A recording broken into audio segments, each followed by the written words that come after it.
Assalamualaikum warahmatullahi wabarakatuh. Perkenalkan, nama saya Fadli Maulana Ihsan, NPM 2235100202 dari kelas 5B. Di sini saya akan mempresentasikan tugas DPM pertemuan kelima. Itu yang pertama ada Introduction React Native. React Native adalah framework open source yang dikembangkan oleh Facebook untuk membangun aplikasi mobile menggunakan JavaScript dan React. Dengan React Native, developer dapat membuat aplikasi yang berjalan di iOS dan Android dengan satu basis kode, menghemat waktu dan sumber daya yang dibutuhkan dibandingkan membangun aplikasi secara natif untuk setiap platform. Kelebihannya dalam menggunakan React Native, yang pertama ada efisiensi dalam pengembangan. Kode yang dapat digunakan ulang untuk dua platform mengurangi waktu dan biaya pengembangan. Yang kedua, terdapat komunitas dan ekosistem. React Native memiliki komunitas yang besar dan banyak pustaka pihak ketiga, sehingga developer dapat menemukan solusi dengan cepat untuk masalah yang umum. Kemudian ada pengalaman pengguna yang baik. Dengan kemampuan akses ke komponen natif, aplikasi yang dibuat dengan React Native dapat terasa sangat responsif dan halus seperti aplikasi natif. Kemudian ada core komponen dan native komponen. Core komponen. Core komponen adalah komponen bawaan yang disediakan oleh React Native untuk membangun antarmuka pengguna. Komponen ini ditulis dalam JavaScript dan dirender menjadi elemen natif di platform yang berbeda. Beberapa contoh core komponen termasuk yang pertama terdapat view, komponen dasar untuk layout mirip dengan div pada di HTML. Yang kedua ada text, digunakan untuk menampilkan teks mirip dengan p atau span di HTML. Yang ketiga ada image untuk menampilkan gambar.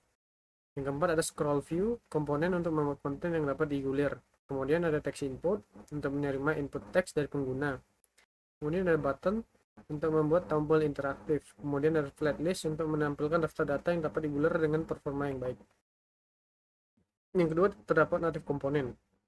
Native komponen adalah komponen yang digunakan untuk mengusir fitur natif dalam platform yang tidak selalu tersedia sebagai core komponen.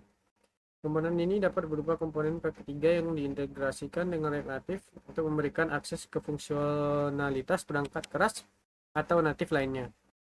Contohnya meliputi yang pertama ada geolocation untuk mendapatkan lokasi pengguna, yang kedua ada kamera untuk mengakses kamera perangkat, yang ketiga ada map view untuk menampilkan peta, biasanya menggunakan pustaka seperti React Native Maps. Yang terakhir ada web view untuk menampilkan konten web dalam aplikasi. Kemudian ada React Fundamental. React Fundamental merujuk pada konsep dasar dan prinsip-prinsip yang diperlukan untuk memahami dan menggunakan React sebagai sebuah pustaka JavaScript untuk membangun antarmuka pengguna. Berikut adalah beberapa aspek kunci dari React Fundamentals. Yang pertama, komponen. Komponen adalah bagian besar dasar dari aplikasi React. Mereka dapat berupa kelas atau fungsi yang mengembalikan elemen React. Komponen memungkinkan pengembang untuk membangun antarmuka pengguna yang terpisah dan dapat digunakan kembali. Yang kedua ada JSX atau JavaScript XML. JSX adalah sintaks yang mirip dengan HTML yang digunakan dalam React. Ini memungkinkan pengembang untuk menulis elemen UI dengan cara yang lebih deklaratif. Kemudian ada props. Props adalah singkatan dari properties, adalah cara untuk mengoper data dari satu komponen ke komponen lain. Props bersifat read only dan tidak dapat diubah oleh komponen penerima. Yang terakhir ada state. State adalah data yang dikelola dalam komponen, berbeda dengan props. State dapat diubah oleh komponen dan menyebabkan pembaruan termuka pengguna saat terjadi perubahan. Kemudian ada handling text input. Text input adalah komponen inti yang memungkinkan pengguna untuk memasukkan teks. Ini memiliki property onChange text yang menerima fungsi yang akan dipanggil setiap kali teks berubah, dan property onSubmit editing yang menerima fungsi yang akan dipanggil saat teks disubmit.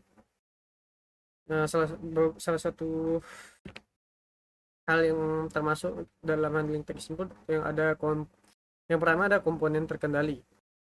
Dalam React, komponen terkendali adalah komponen yang nilai saat ini diperoleh melalui props dan memberitahu perubahan melalui callback seperti onChange. Ini memungkinkan React untuk mengontrol nilai input. Yang kedua ada komponen tidak terkendali. Komponen tidak terkendali menyimpan statusnya sendiri secara internal, memungkinkan DOM untuk menangani nilai tersebut. Ini kurang umum dalam React, tetapi dapat berguna dalam skenario tertentu. Kemudian ada using a scroll view. Scroll view adalah komponen di React Native yang memungkinkan Anda untuk menampilkan konten yang lebih besar dari ukuran layar, sehingga pengguna dapat menggulir untuk melihat konten tambahan. Ini sangat berguna ketika Anda memiliki banyak elemen yang perlu ditampilkan dalam antarmuka pengguna, seperti daftar, gambar, atau teks yang panjang. Fitur utama dalam scroll view yang pertama terdapat gulir vertikal dan horizontal, yaitu scroll view dapat disetel untuk menggulir secara vertikal, horizontal, atau keduanya.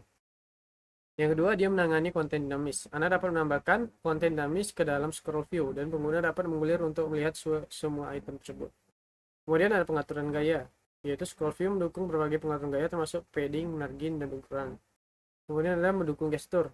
Scroll view dapat menangani gerakan sentuhan untuk memberikan pengalaman pengguna yang lebih interaktif.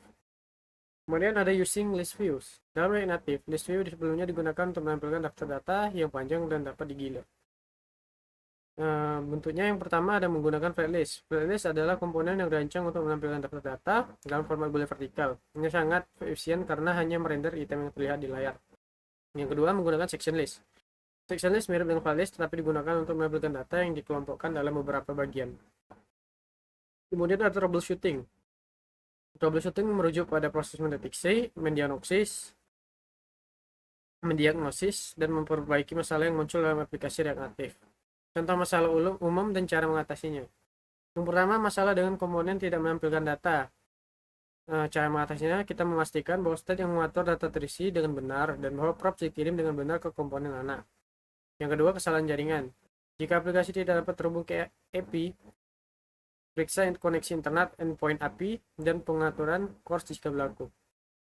Yang ketiga, kesalahan saat menginstal dependensi. Jika Anda mengalami kesalahan saat menginstal atau menjalankan aplikasi, pastikan untuk memeriksa versi Node.js dan npm yang digunakan, serta kompatibilitas pustaka dengan versi React Native. Kemudian, platform specific code. Platform specific code, dia menulis kode spesifik platform dalam React Native yang memungkinkan Anda untuk menciptakan pengalaman pengguna yang lebih baik dengan mempertimbangkan perbedaan di antara iOS dan Android. Dengan menggunakan apply platform, file khusus, dan penyesuaian gaya, Anda dapat memastikan bahwa aplikasi Anda berfungsi dengan baik di kedua platform. Ini adalah praktik yang penting untuk meningkatkan kegunaan dan estetika aplikasi Anda. Sekian dari saya Fadli Maulana Ihsan pamit. Wabillahi taufiq wal hidayah. Wassalamualaikum warahmatullahi wabarakatuh.